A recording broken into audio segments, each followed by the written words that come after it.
So in this video, I want to talk to you about getting lean versus staying lean. And I want to focus more on that part of maintaining a lean body between 10 and 15% body fat, because I feel like there's so much misinformation and BS on this specific topic out there. If you take a look at some of the most popular influencers with millions of followers or Gymshark athletes, you see them walking around sub 10% body fat most of the year, pushing out photos, promoting programs, promoting supplements, and all this nonsense, when in reality, this is just not going to be achievable naturally, and this is not something that we actually want to promote because it has a lot of negative side effects associated with that. Now, I want to share with you the truth. It's from someone who's done this 10 plus years naturally. I've started actually in my early 20s, no special genics, started in the gym with an empty barbell, not some kind of super impressive strength levels either, not a world record holding powerlifter, I'm not a bodybuilder. I'm really just someone who discovered a deep passion for this area of my life as soon as I started. I made it a part of me. I made it my life today actually as a coach, helping hundreds of others achieve their goals as well. And I want to make sure that you know the truth about what it takes to do this and what you need to know along the way. So without any further ado, let's dive into it. So the first thing most people don't know about staying lean is that it's a range and not a single body fat percentage, because it's completely normal for your body weight and your body fat percentage to fluctuate throughout the year. So for example, I know I'm gonna gain weight for Christmas. When I go back, visit my family, love Croatian food, I'm definitely gonna put on a couple of pounds, and that is normal. And it's also normal for me to get a bit leaner if I know that I'm gonna spend a lot of time shirtless during the summer, and then I'm gonna prepare for that. So there's a baseline that I'm actually fluctuating around. Now, of course, if you look at these jacked up influencers and maybe they're on quote unquote vitamin S or whatever, and they're staying shredded all year round, maybe they're posting pictures from a year ago, God knows what's going on there, it can create this illusion that they're consistent, that their body looks the same all the time, which is completely false. Your body is going to change all the time, even day to day, even week to week, month to month. Sometimes you will look leaner at a higher body weight. Sometimes you're going to look better and bigger at a lower body weight. I mean, it's so random. So the key here is to understand your range. Where do you feel great? Let me give you an example of this. So let's say you have 140 pounds of lean body mass. And if you don't know how to determine your lean body mass, it's basically your total body weight minus your body fat, right?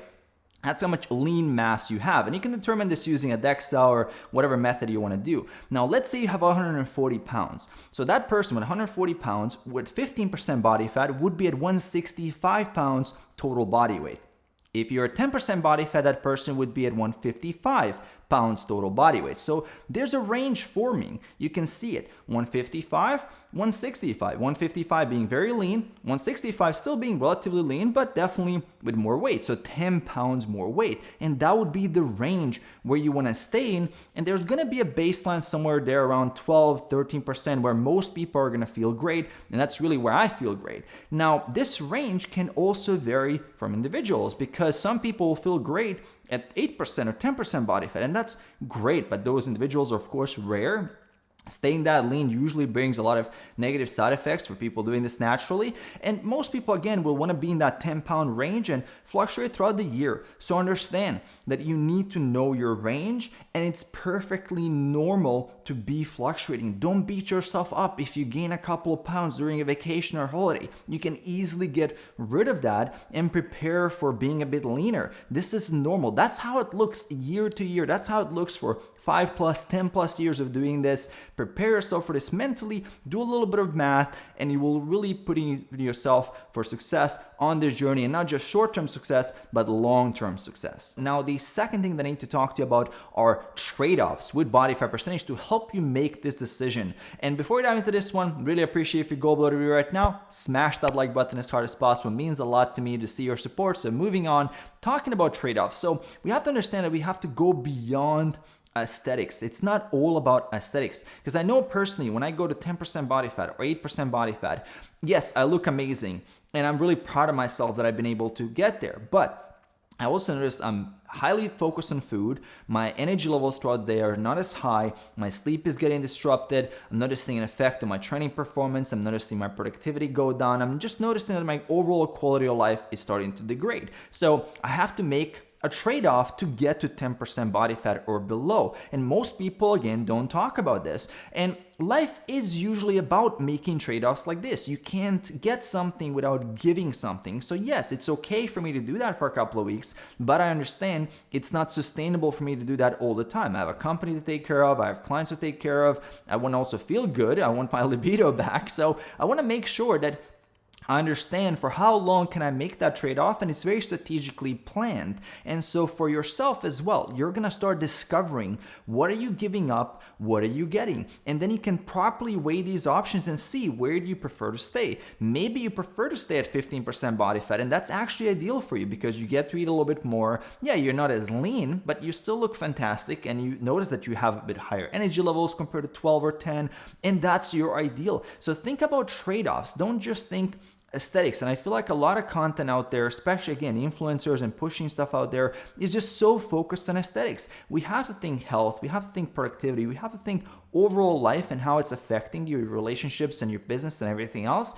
And that's how you make these decisions. Third thing that I have to talk to you about is how to make staying lean more sustainable long term. And I feel like this boils down to one primary factor, and that is building more lean muscle. Think about it. If you're at 140 pounds lean body mass, as the example we said before, that means that at 165 puts you at 15% body fat. But what if you put on 10 pounds more muscle? What if you were at 150 pounds lean body mass? And I understand 10 pounds more muscle is a lot, and most people don't know how long that takes. That can take several years to actually gain that much muscle. But what if you had 150 pounds lean body mass? Well, that now puts you at 176 pounds at 15% body fat, which not only looks a lot better than 165 at 15% body fat, but it's a lot more maintainable. You have a lot more energy. You get to eat more food. It's overall a much better situation to be in. How do you get in this situation? Well, the thing is, most people are just short-term focused, and we are wired as humans for instant gratification. We care about what the scale says today. We care about how we look in the mirror today. We're thinking maybe next week or maybe next month, but with gaining muscle, you have to think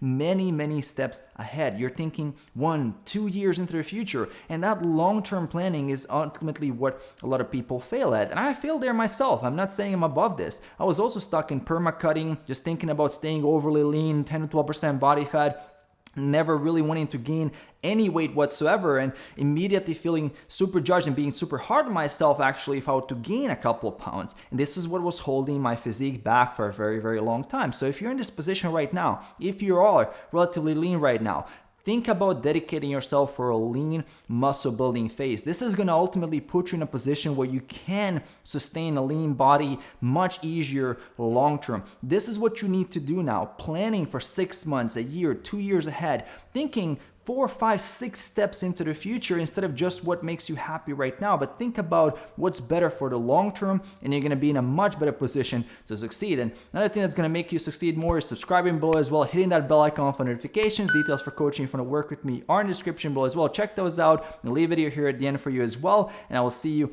in that next video.